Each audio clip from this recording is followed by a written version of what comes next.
खबर है में खुश आमदेद। मैं हूं आपका होस्ट सईद काजी, मेरे को होस्ट जनाब मियां शाहिद साहब मेरे साथ हैं। कुछ खबरें, एक अजीब व गरीब बहस शुरू हो गई है। ट्रंप अपना हल्फ उठा सकेंगे, नहीं उठा सकेंगे।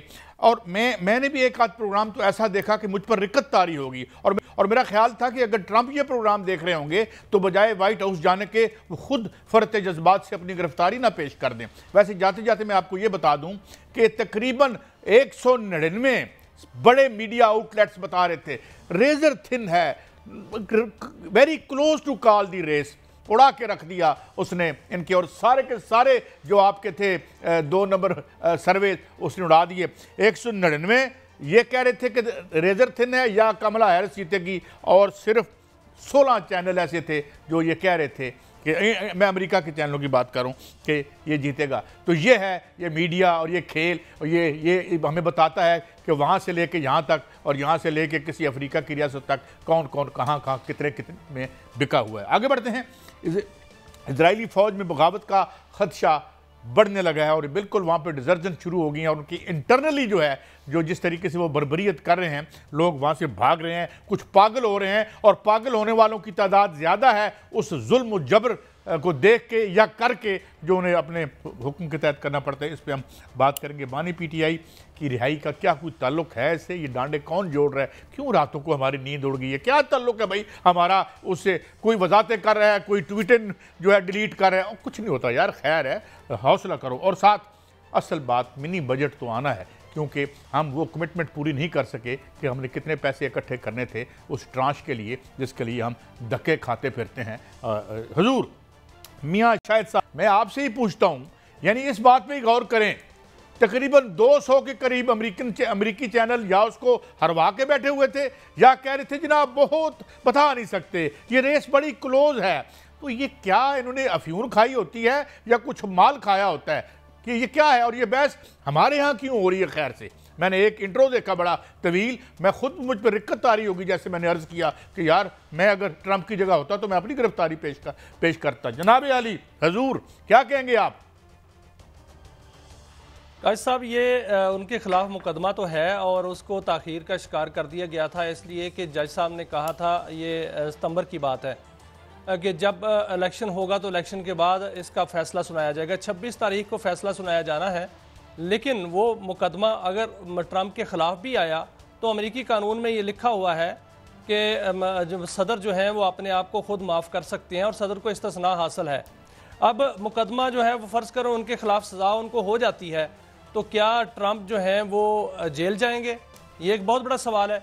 लेकिन इसका सवाल का जवाब जो है वो अमेरिकी कानून में मौजूद है कि जो सदर होता है, अमेरिकी सदर, उसको एक तो इस्तिस्ना होता है, दूसरा वो सज़ाएं माफ़ कर सकता है और अपनी सज़ा खुद भी माफ़ कर सकता है। और इस हवाले से वकला ने अदालत को बता भी दिया है और ट्रंप को भी ये बता दिया है कि आप जो हैं वो सैकड़ों अफराद की भी सज़ाएं माफ़ कर सकते हैं और अपने आप को भी माफ़ कर सकते हैं। ट्रंप के खिलाफ एक केस था और उससे पहले बना हुआ था, बड़ा स्ट्रॉन्ग केस बनाया गया था और उस हवाले से जो समातें भी चलती रहीं और 11 जुलाई को भी इस हवाले से फैसला आना बाकी था। लेकिन उस वक्त भी जज साहब ने ये कहा कि साबिक सदर हैं इसलिए उनको इस्तिस्ना है, और वो फिर दोबारा उसकी समातें हुई तो सितंबर में ये फैसला किया गया कि 26 नवंबर को सुनाया जाएगा। इसलिए ये कहा जा रहा है, ये बहस बहुत ज़्यादा उठ रही है दुनिया में कि क्या ट्रंप जेल जाएंगे या हल्फ उठाकर वाइट हाउस जाएंगे। और लेकिन उसका जवाब जो माहिरीन भी दे रहे हैं और अमेरिकन जो उनका लॉ है उसके तहत ये है कि ट्रंप जो है वो वाइट हाउस ही जाएंगे। साहब मैं एक और, वैसे तो मैं I am no supporter of Trump, मुझे पता है ट्रंप लोगों को मायूस ही करेगा, मगर मुझे समझ नहीं आती कि यहाँ पेंडिंग ट्रायल जमानतों पे लोग प्राइम मिनिस्टर बन जाते हैं और हम उनके कसीदे लिख रहे होते हैं।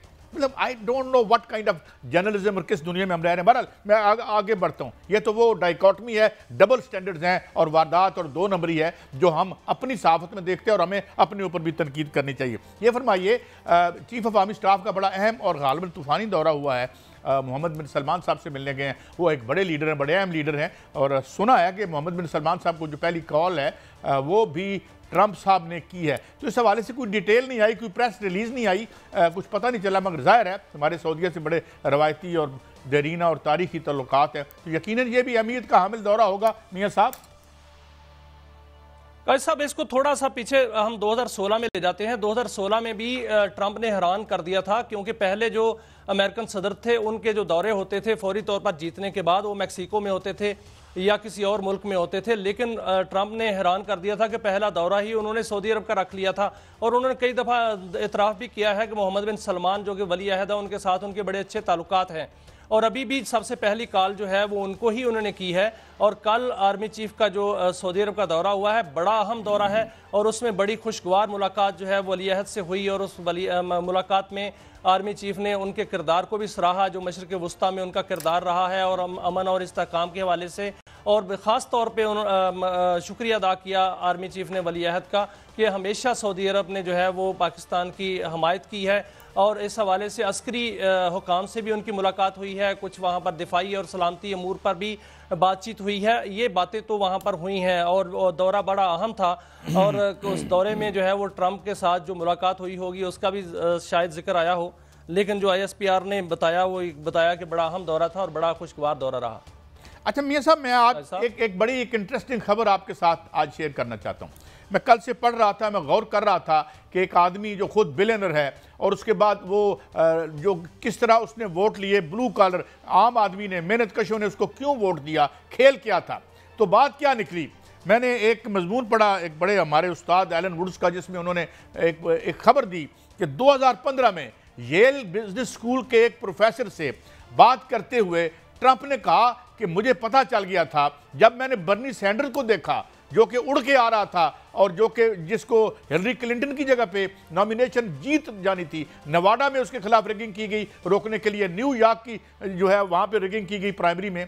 तो उसने कहा कि मैं देख रहा था कि इसका सौदा ताकतवरों के खिलाफ जो ये बोलता है इसका सामान बड़ा बिक रहा है। बाद में वो डर गया, उसको डरा के उन्होंने बर्नी सैंडर्स को तो कॉल डाउन कर लिया। तो कहते हैं कि मैंने वहाँ से ये क्यों लिया कि ये जो ताकतवर तबकात है अमेरिका के, ये इनके खिलाफ इतनी नफरत है आम आदमी में कि अगर मैं इसको टैप करूंगा और इनके हक में बोलूंगा, हालांकि दिल से तो नहीं बोल सकता क्योंकि वो खुद उनका हिस्सा है, तो दिस इज हाउ। लेकिन सर देखिए ना काजी साहब, जो डेमोक्रेट्स हैं उनके जो डबल स्टैंडर्ड्स हैं, उसने डबल स्टैंडर्ड ने उनको मरवाया है। असल में जो ट्रंप है वो अमेरिका की बात करते हैं और अब अमेरिका में जिस तरह के हालात हैं, अमेरिकन चाहते हैं कि हम जो है अमेरिकन बने, क्योंकि अमेरिका ने चाहा कि हमने पूरी दुनिया पर हुकूमत करनी है, किसी को लड़ाना है, किसी को जो है उस पर अमन का जो मुआहदा मुसल्लत करना है, किसी को जो है दबाना है। तो इस तरह तो मामलात नहीं चलते, कब तक चलेंगे। तो यही वजह है कि ट्रंप जो है वो ना सिर्फ जीते हैं बल्कि वो हैरान भी करेंगे आगे काजी साहब। वो जो पॉलिसियां लेके आ रहे हैं, जिस तरह वो कहा करते थे, वो उस तरह शायद वो बदले की सियासत ना करें और वहां पर जो है वो अपने मुल्क को संवारने की पता अनरिलेटेड लगता है। मैं तो नहीं मानता ये जो यहाँ पे खेल हुआ जी, ये पता नहीं रिजीम चेंज कैसे हुई कैसे नहीं हुई। डोनाल्ड लू के खिलाफ भी कोई सुना है वहां पे कोई चार्जशीट हो रही है?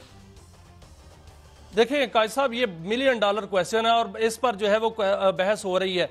डोनाल्ड लू के हवाले से बिल्कुल चार्जशीट हो रही है। ये पहले भी ट्रंप कह चुके हैं कि जो बाइडन इंतजामिया है वो उसने दुनिया में जंगें छेड़ी और रजीम चेंज में वो मुलवस रहे। ये वो अपनी तकरीरों में गुफ्तगू करते रहे, अपनी तकरीरों में वो खिताब करते रहे। लेकिन अब डोनाल्ड लू के खिलाफ जो है वो एक चार्जशीट जो है वो तैयार हो रही है कि अगर चार्जशीट सामने आ जाती है और चार्जशीट उसको कर दिया जाता है तो फिर काजी साहब क्या होगा कि पाकिस्तान पर इसके असरात नहीं होंगे? ये सवाल एक बनता है कि वो, क्योंकि यहाँ पर जो रजीम चेंज की बात होती है पाकिस्तान के अंदर, और बानी PTI जो है बाकायदा तौर पर उसमें उन्होंने स्टैंड लिया और उन्होंने एक जलसे से खिताब करते हुए कहा कि उनका हाथ है। और वो उसमें पाकिस्तानी वजारत खारजा ने डिमाश भी जारी किया था उस वक्त, आपको पता है। तो अगर ये काम हो जाता है और चार्जशीट हो जाती है तो काजी साहब आप रहनुमाई करेंगे क्या इस पर जो है वो आगे बात तो चल सकती है? मैं आपको एक बात बताऊं, मैंने ये थ्योरी पहले भी इतनी ज्यादा बाय नहीं की थी। एक बात मैं मानता हूं कि जो डोनाल्ड ट्रंप की मुखालफत वहाँ की एस्टेब्लिशमेंट ने की या कारपोरेट, वहाँ की एस्टेब्लिशमेंट कारपोरेट अमेरिका है बेसिकली, उनके जो बड़े बड़े बिजनेस ग्रुप्स हैं, वो उन्होंने इसलिए की कि इन्हों कोई वेला वक्त नहीं है। यानी ये कहेंगे कि मैं दाएं तरफ जा रहा हूँ तो मुमकिन है बाएं तरफ निकल पड़े, लिहाजा नो इज़ वेरी अनप्रिडिक्टेबल। आम तौर पर रियासतों में इस तरह नहीं होता। आमतौर पर जो उनके पॉलिसी गोल्स होते हैं वो वही रहते हैं, हुकूमतें आती जाती रहती है। एक एक्सेप्शन ये है कि जब यहाँ नवाज शरीफ साहब को सजा होने वाली थी और हो चुकी थी तो क्लिंटन ने इंटरवेंशन करके उनको यहाँ से निकाला था। गालबन हमने कल भी बात की थी कि वो माई लाइफ जो उनकी बायोग्राफी है उसमें उन्होंने इस बात को नकल भी किया है। ये बात मशाहिद हुसैन साहब भी कई दफ़ा बता चुके हैं। तो मैं I can't say anything with certitude. बात ये है कि यार उसने क्या कर लेना है, यहाँ पे कमजोरी तो हमारे अंदर है। जिस तरह कल एतजाज हसन साहब या लेकिन काज साहब कुछ ना कुछ है, क्योंकि आज वजारत खजाना में भी बहुत सी चीजें जो हैं मुझे सुनने को मिली हैं। वजारत खजाना में आज एक बात हो रही थी काज साहब, मैं अगर आप कहें तो मैं शेयर करूं। वजारत खजाना में एक बात शेयर हो रही थी, उन्होंने कहा कि IMF का वफद आ रहा है पाकिस्तान में, इसी महीने में गालबन आ रहा है, और वो जब उनके साथ मुज़ाकरात होंगे तो उसके बाद IMF का वफद जो है वो हो सकता है बानी PTI से भी मुलाकात करे, क्योंकि जो इब्तदाई बातें हुई हैं उनके आने के हवाले से उसमें कोई बात हुई है। तो वजारत खजाना में ये बात चल रही थी। अब पता नहीं इसमें हकीकत कितनी है, लेकिन जाहिर है एक वजारत है, उसमें जो बात हुई है हम एक सॉवरेन स्टेट हैं, हम एक सॉवरेन स्टेट हैं, हमारी टांगें कांप क्यों रही हैं? और आपकी टांगों को क्या हुआ है? आपकी कांपे क्यों टांग रही हैं? हौसले से बैठो, कुछ नहीं होता। हम एक रियासत है, एक न्यूक्लियर स्टेट है, जैसी बुरी भली हुकूमत आपने। लेकिन सर काज साहब बिल्कुल ठीक है, आप बिल्कुल ठीक कह रहे हैं सर, लेकिन कुछ है, क्योंकि आज वजारत खारजा की ब्रीफिंग हुई, उसमें भी आनिया जानिया की बातें सुनी गई, उसमें भी हलचल सुनी गई। जुल्फी बुखारी उधर से लंदन से कह रहे हैं कि मैं जो है वो बाइडेन पार्टी के मेंबर जो मर्जी कहते फिरें है, बल्कि उनका जो खानदान है उनके साथ उनके करीबी ताल्लुकात हैं, मैं वहां जाऊंगा, उनसे बात करूंगा और उनसे बात करके जो है वो इस बानी PTI के हवाले से बताऊंगा। और उनको ये भी है कि उन्होंने पहले बात भी की है उनके साथ और वादा भी किया हुआ है। हमारे प्रोग्राम में साजिद तारड़ साहब कह चुके हैं कि पाकिस्तानी एस्टेब्लिशमेंट के साथ पेंटागन की उनके बड़े अच्छे रिलेशनशिप हैं, और जाहिर है कि हम नहीं चाहते, हम तब ये नहीं जब चाहते थे कि यहाँ पर अब कोई गवर्नमेंट चेंज करवाई जाए, उस जमाने में जब इमरान खान ये इल्ज़ाम लगा रहे थे, तो आज भी हम नहीं चाहेंगे कि भाई हमारी, मगर बात ये है कि इन्होंने तो खिलारो, इनको कोई बैसाखियाँ दें, ये अपनी बैसाखियों पे तो खड़े हों। मैं ये बात कर रहा हूँ साहब, यही तो बातें हैं, वो ये बातें तो सुनने में आ रही हैं ना कि जुल्फी बुखारी ये भी कह रहे थे, उन्होंने ये भी कहा है, उन्होंने दावा किया है कि डोनाल्ड ट्रंप जो हैं उन्होंने तशवीश का इजहार किया। इससे पहले की बात है जब उनकी मुलाकात हुई होगी, क्योंकि उनके जो दामाद हैं उनके साथ इनके गहरे ताल्लुकात हैं। मुझे एक बात बताएं मियां साहब, मैं माफी चाहता हूं, देखें मैं माफी चाहता हूं, मैं आपको रोकता हूं। ओ भाई, अगर वो जुर्म था कि जो आपके मुताबिक अमेरिका ने यहां गवर्नमेंट चेंज कराई, तो वही काम तुम करने जा रहे हो। यानी आपको भी इस एलीट को तो छोड़ देना, ये तो कभी डिग्गियों में बैठते हैं, कभी बुरके पहनते हैं, आप भी वही काम कर रहे हैं कि आप अमेरिका बहादुर। अगर ये वो कह रहे हैं तो मैं ये समझता हूं कि अपने अवाम की तरफ रुजू करें। अब अगर पहले भी तो सर होता रहा है ना सर, पहले मुशर्रफ दौर में भी तो हुआ, शरीफ खानदान बाहर नहीं गया था, तो इसलिए ये तो होता है सर, पहले मैं ये बात कह रहा हूं तो होती रही है। मियां साहब, मैं एक बात कह रहा हूं कि हमारा दुख क्या है, कभी जो है वो वाशिंगटन DC देखते हैं, कभी यहां तरले मिन्नतें कर रहे होते हैं। कोई अपनी अवाम की तरफ देखो। और अगर PTI एक पार्टी बन के उभरी थी, अवामी पार्टी बन के उभरी थी, तो कम से कम ये कहती कि हम अवाम के बल पे तब्दीली लेके आएंगे। ये तुझे भी वही काम करना है जो हजरात पहले अल्लाह में बैठे हुए हैं, तो फिर फर्क क्या रह गया? मेरा कहने का सिर्फ मकसद ये है कि हर पार्टी का अवाम से एतमाद उठ गया है, और जो ताकतें हैं उनके पीछे बेगिंग बाउल लेके ये अरबपति भिखारी जाते हैं। लेकिन ये तो है एक टुकड़ा इक़्तिदार का डाल दो, इसमें एक ढेला इक़्तिदार का डाल दो। रिहाई की बातें हो रही हैं काजी साहब, जिसकी रिहाई की बातें हो रही हैं, सॉरी सर, जिसकी रिहाई की बातें हो रही हैं, वो तो वहाँ तो और खबर आ रही है। वहाँ तो खबर ये भी आ रही है कि शायद बानी PTI ने जो मामलात हैं वो अपने हाथ में ले लिए हैं। उन्होंने मौलाना फजलुर रहमान को और महमूद खान अचकज़ई को और अख्तर मैंगल को बाकायदा पैगाम भेजा है कि मुझसे मिलने आए, और यहाँ पर बैठ के जो है वो मैं जो माजी की तलखियाँ हैं वो भी मैं दूर करना चाहता हूँ, और मैं वजाहत भी करना चाहता हूँ कि ऐसा क्यों हुआ था, क्यों मैंने आपकी मुखालफत की थी और आपको जो है वो बुरा भला कहा था। मैं तो एक ही मातम कर रहा हूँ, मियाँ साहब के यहाँ हमारे जो सियासतदान हैं, आज इनकी क्यों हमारी सियासत की इतनी बेतौकीरी हो गई है? क्योंकि अवाम पे इनका एतमाद नहीं रहा।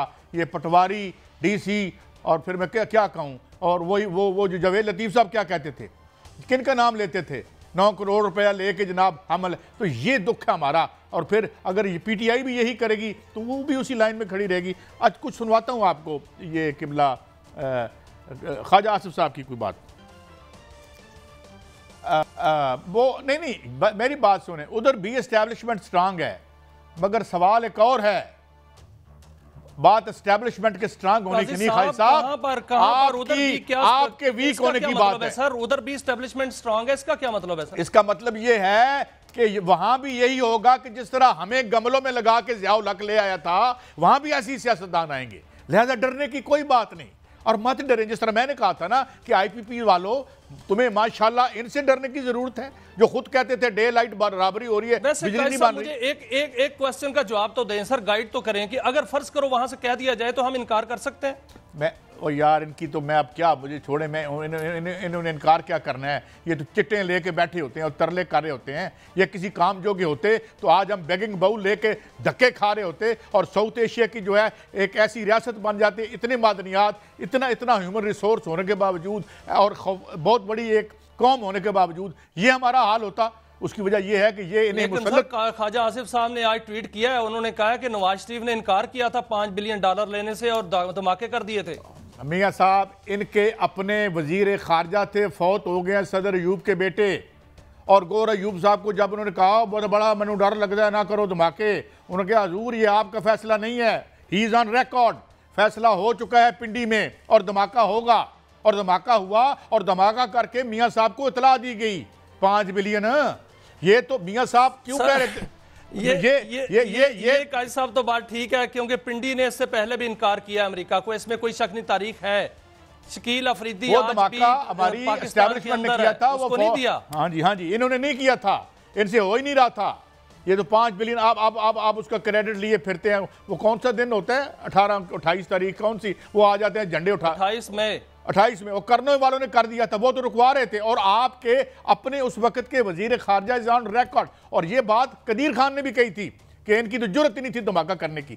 वो तो हमने कहा, और हम उस वक्त सपोर्ट कर रहे थे। जब इंडिया ने धमाका किया तो हमने कहा आप क्यों नहीं करते? यानी यहाँ की शुगल सोसाइटी भी कह रही थी ना करो, वो लिबरल भी नहीं कह रहे। उस धमाके की वजह से ही हम बचे थे, जो बम्बई के मुबैना हमले हुए थे, वरना वो ऊपर चढ़ दौड़ते हमारे। मगर ये है बात, ये है मियाँ साहब, दुख की सिर्फ यही बात है कि अगर इन्होंने भी उधर ही देखा है और अब ये भी तरले उधर ही करने जा रहे हैं, और जो अपोजिशन है वो भी उनकी तरले करने जा रही है, तो मैं और आप फिर हिजरत कर जाते हैं यहाँ से। चलें आगे बढ़ते हैं। ये बताइए मियाँ साहब, एक ब्रेक है, ब्रेक के बाद आएंगे और बात करेंगे कि इजराइल में कि फ़ौज के अंदर इतना बड़ा खलफिशार, ये अलग बात कि बहुत बड़े गज़ा के मसूमों ने उसकी कीमत अदा की, मगर इसकी कीमत जो है अब इजरायली रियासत को भी अदा करनी पड़ेगी, क्योंकि वो अंदर से चटक रही है। एक ब्रेक के बाद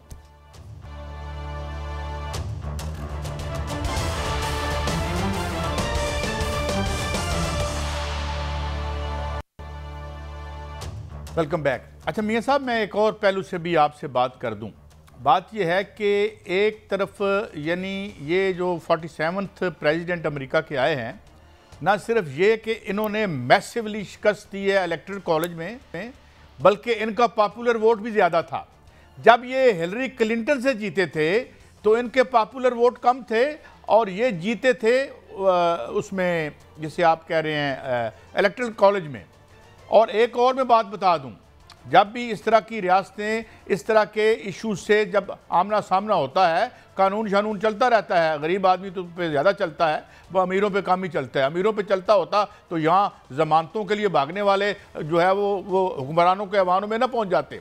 तो वहाँ इस वक्त सोसाइटी इतनी ज़्यादा जो है वो डिवाइडेड है, और वहाँ पे इतना ज़्यादा। वैसे मुझे एक बात बताएं, लेकिन दिन में तीन शूटिंग। अब ट्रंप तो जीत गए, मेरा सवाल सर है, ट्रंप तो जीत गए, अब तो उनका इम्तहान शुरू हो गया है, और सबसे बड़ा इम्तहान जो है जिस पर उनको बड़ा वोट मिला है वो मशरिक वुस्ता की जंग है। तो सर क्या आप समझते हैं कि वो मशरिक वुस्ता की जंग खत्म कराने में कामयाब हो जाएंगे और वो बराबरी पे खत्म हो रही है, या फलस्तीन पर अमन मुसल्लत किया जाएगा? उनकी सबसे बड़ी जंग मियाँ साहब, मैं माफी चाहता हूँ, एक और होगी।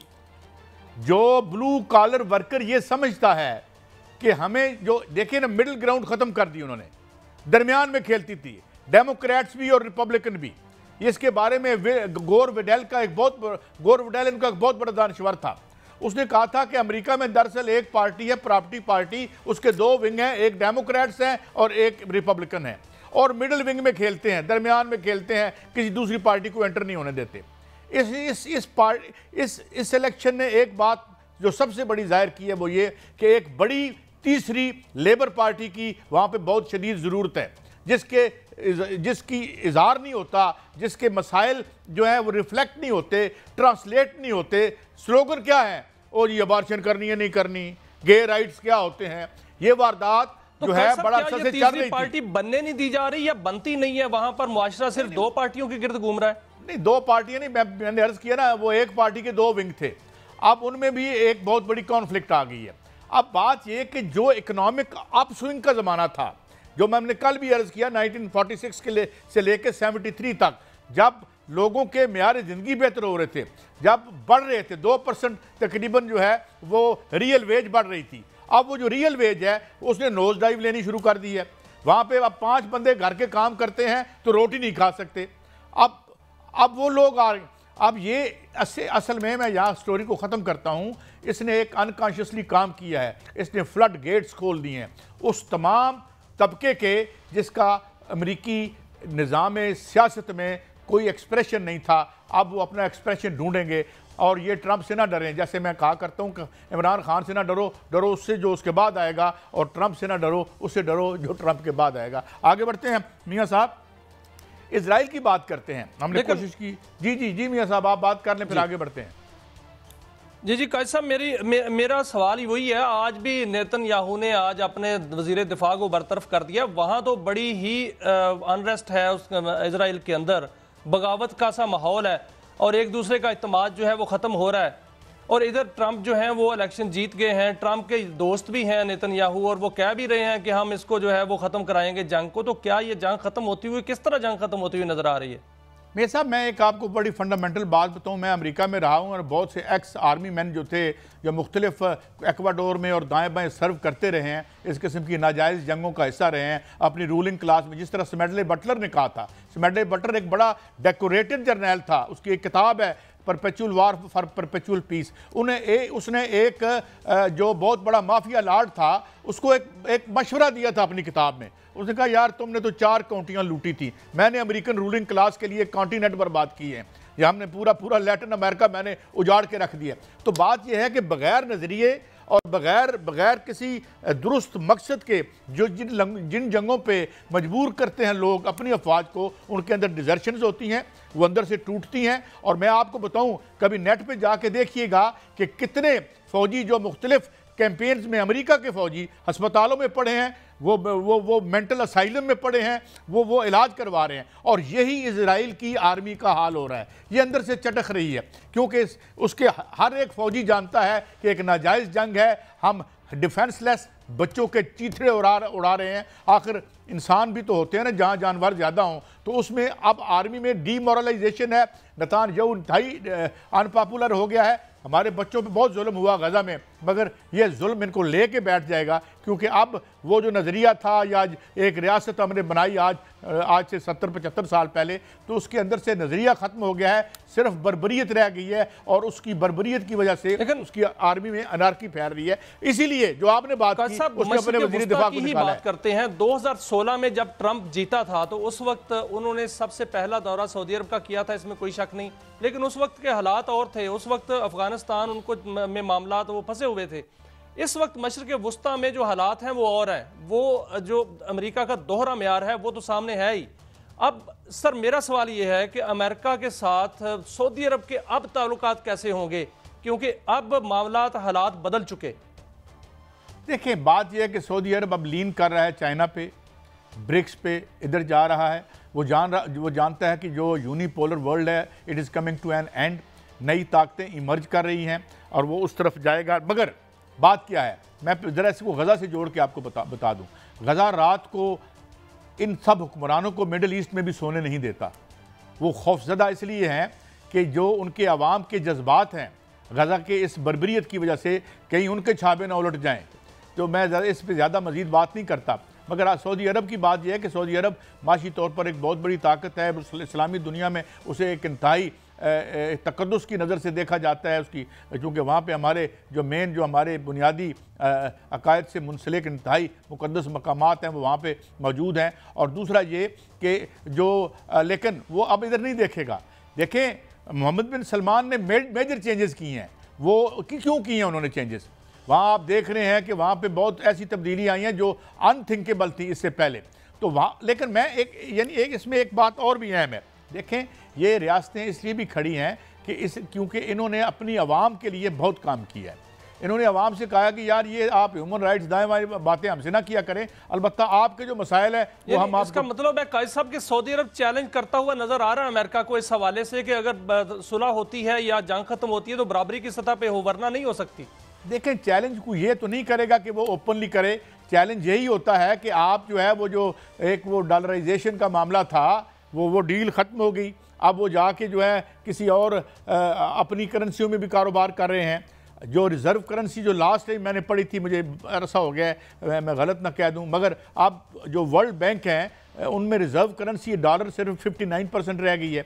तो इसलिए ज़माना चेंज हो रहा है, एक शिफ्ट आ रही है और इसी तब्दीली का एक मज़र ट्रंप भी है।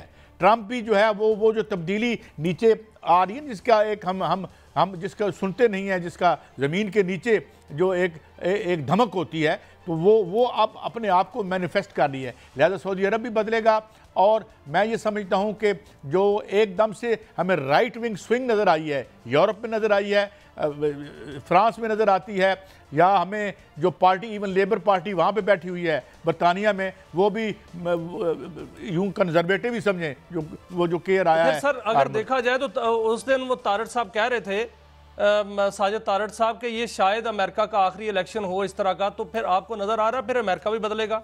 देखें अमेरिका भी बदलेगा। बात यह है कि एक बात जो किसी मीडिया आउटलेट पे नहीं आ रही वो ये है कि बुनियादी तौर पर ये एक सिस्टेमिक फेलियर है।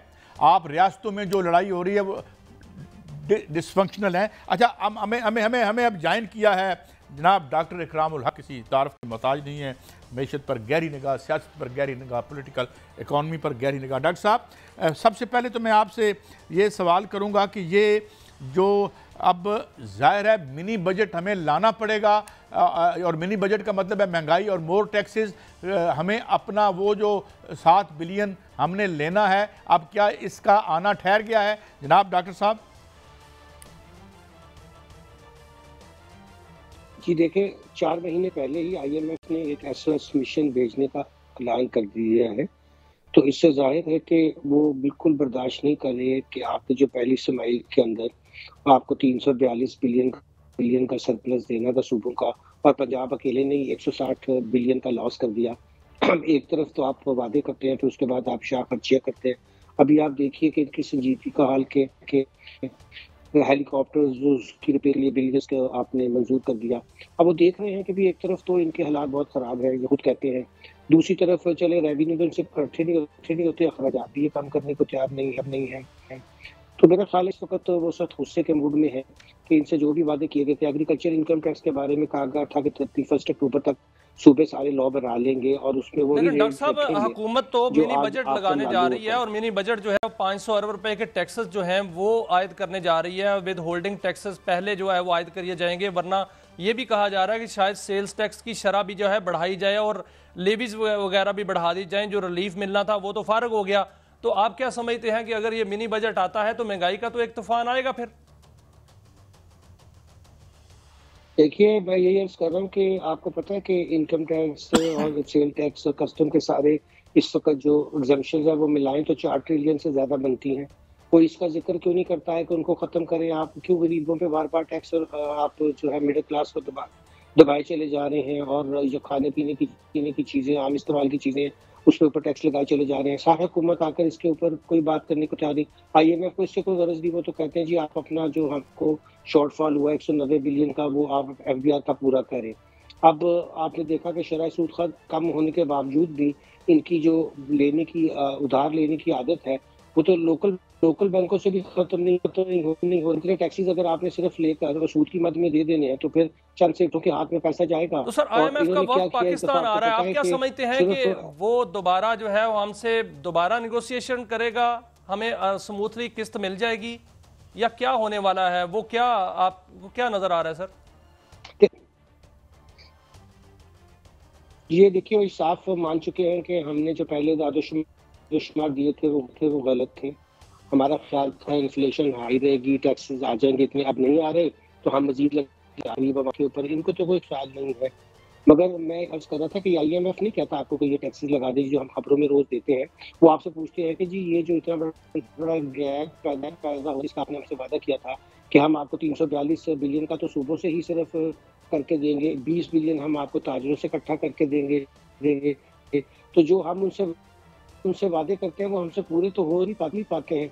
जब पूरे नहीं हो पाते हैं तो फिर मिनी बजट होता है कि हम कहते हैं जी ये लीजिए, हम और मजीद अपने लोगों को तंग कर। डॉक्टर साहब, आज इतला ये भी है, आज इतला ये आ रही थी कि आईएमएफ का वफद आएगा और वो अपोजिशन लीडरान जो है उनसे भी मिलेगा, बानी पीटीआई से भी उनकी मुलाकात मुतवक्के है। तो क्या आप समझते हैं कि ये एक अच्छा साइन है कि अपोजिशन को भी साथ लेकर जो है वो हालात से आगाही के साथ जो है प्रोग्राम को आगे बढ़ाया जाए?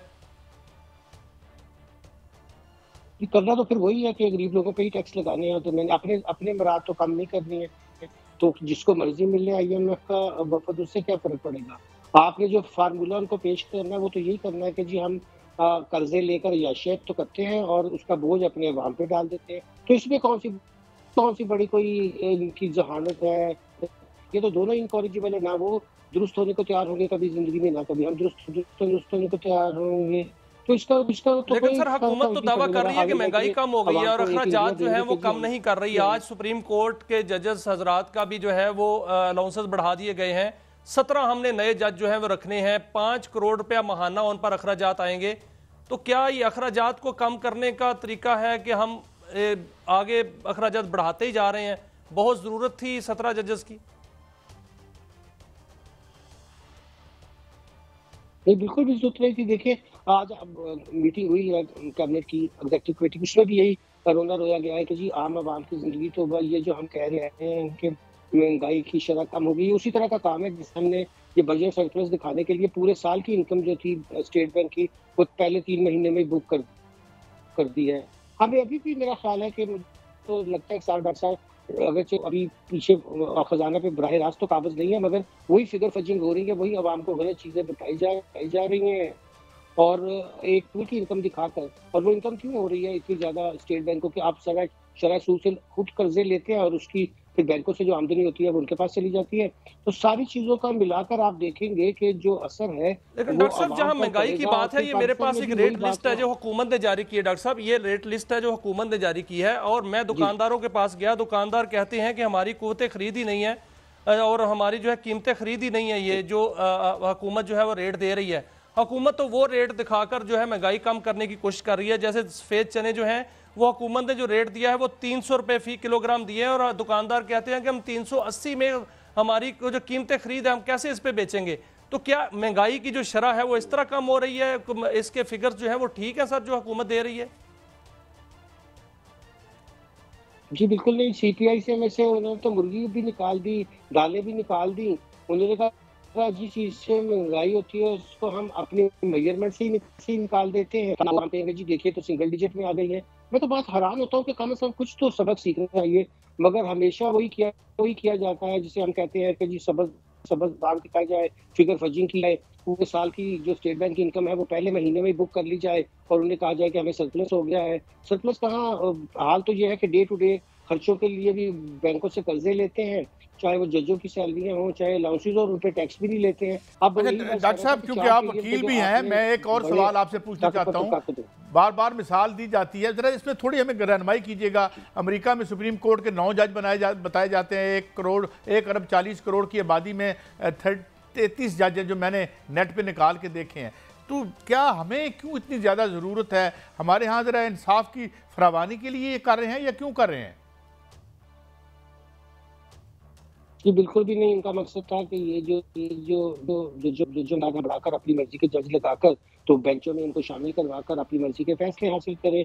इंसाफ का मेरे ख्याल में पाकिस्तान के अंदर जितना बुरा हाल है, किसी ने भी कभी इंसाफ के निज़ाम में आम लोग जो वकील महंगे हैं, जो देर है, तो क्या दुनिया में पहले मुकदमात बढ़ाए जाते हैं और जेल बहुत मुकदमात कम किए जाते हैं। और यहाँ उल्टी अप्रोच है कि आप उल्टे काम करें, सरकारी महकमे आपके खिलाफ उल्टा काम करें, फिर आप अपीलों में जाएंगे, वकील करें, और इसी तरह का सिलसिला चलता रहे। ये कौन सी लीगल रिफॉर्म्स है? अब आप देख लीजिए कि ईयू कितने, उसको 23 मुल्कों पे सिर्फ जो है 9 जजेस हैं। ये कोई इंसाफ का कोई तरीका कार तो नहीं है अच्छा, ना। ये तो मैं है एक और कि बात जी हम जरूर और आप करना चाहता हूँ। देखिएगा आप चूंकि खुद वकालत भी करते हैं और आप ब्यूरोक्रेट भी रहे हैं, स्कॉलर भी हैं, डॉक्टर साहब कितना वक्त यहाँ कहते हैं जी एक दीवानी मुकदमा आज कर लो तो मुमकिन है आपके पड़पोते को कहीं इंसाफ मिल जाए। Does this happen in other countries even in this area? South Asia में यही निज़ाम है? नहीं, नहीं, नहीं, नहीं, बिल्कुल ऐसी बात नहीं है। भाई साहब, मैं हैरान होता हूँ कि जितना हमने इंसाफ के निज़ाम का मज़ाक उड़ाया है, शायद दुनिया में कहीं नमक। हमने शरीक कोर्ट भी बना दी, 3-3 किस्म के हम कवानीन चला रहे हैं, जलगा भी चल रहा होता है, इस्लामी निज़ाम भी चल रहा होता है, अंग्रेज़ भी चल रहा होता है, अंग्रेज़ी के अंदर बातें हो रही होती हैं, अंग्रेज़ी में फैसले लिखे जा रहे हैं। वो लॉ तो अब उन्होंने खुद भी छोड़ दिए जिन्होंने ये बनाए थे। यकीन कीजिए कि इस वक़्त जितने लॉ हम प्रैक्टिस कर रहे हैं, जिसमें आपने सिविल प्रोसीजर से बहुत तवालुत हो जाती है, वो तो उसको छोड़े हुए भी यूके को कम से कम, अब मैं आपको अर्ज़ करूँ कि इस वक़्त उनको छोड़े हुए भी 50 साल से ज़्यादा हो चुके हैं। 50-55 साल पहले उन्होंने ये सारे लॉ खत्म करके बहुत सादा निज़ाम बना दिया है। मगर हम अभी तक उसी हैंगओवर से नहीं निकल रहे। डॉक्टर साहब, ये बहुत बड़ी खबर दे रहे हैं आपके। जो कानून गोरा छोड़ के गया था वो तो वो उन्होंने खत्म कर दिया, हमने अभी रखे हुए हैं। मगर इस बात पे बड़ा जोर है कि जी लेजिस्लेशन हमारा राइट है, हम रोजाना 26वीं तरमीम लेके आएंगे, 27वीं लेके आएंगे। डॉक्टर साहब जी जी जी, तभी अभी तक देखिए इनकम टैक्स ऑर्डिनेंस की शक्ल में है। इससे तो इतनी तफरीक नहीं आज तक हुई। 79 ऑर्डिनेंस, 2001 ऑर्डिनेंस, और भले भाई इनकम टैक्स के लॉ को एक्ट बना लो, वो काम नहीं करते। जिसमें अपना फायदा होता है वो तो मिनी बिल 2 मिनट में बगैर पढ़े खड़े होकर शोर। डॉक्टर साहब, it is always a great pleasure. और सबसे बड़ी आपने खबर हमें दी कि हम जिस अंग्रेज़ी लॉ पे अमल करते हैं वो बना के जो हमें छोड़ गए थे वो उसे छोड़ गए। मगर जाते जाते मियाँ साहब, हमने एक और बात करनी है। बड़ी बात हुई है मकबूजा कश्मीर में जो 370 एब्रोगेट की थी, जो उसका स्पेशल स्टेटस ख़त्म किया था मोदी ने। एक वहाँ करारदाद पास हुई है जो कि जिसमें उन्होंने कहा है कि हमारा जो 370 का स्टेटस है उसको बहाल किया जाए। और वहाँ के जो चीफ मिनिस्टर हैं इस वक्त, उन्होंने ये करारदाद पेश की थी और ये करारदाद पास हो गई है। और मुझे लगता है कि कश्मीरियों की जो स्ट्रगल है वो अब एक और सम्त में चल पड़ी है। मियाँ साहब, ये तो बड़ी खुशाइंद बात है। मियाँ साहब जी बिल्कुल काजी साहब, ये बड़ी खुशाइंद बात है। अगर ऐसा हो जाए तो फिर तो बहुत बड़ी बात है, क्योंकि पाकिस्तान की जानिब से इसकी कोशिश तो की जा रही है, जो कि हमारी हुकूमत में है और या हमारी जो है वो मुक़तदरा है, वो अपने तय कोशिश कर रही है और पूरे दुनिया में सफारती कोशिशें जारी हैं। अभी जो मकबूजा कश्मीर के अंदर ये करारदाद पास होना काजी साहब, वहाँ पर समझा ये जाता है कि जो मकबूजा कश्मीर में हुकूमत होती है वो भारत की अपनी मर्जी की हुकूमत होती है, मोदी सरकार की।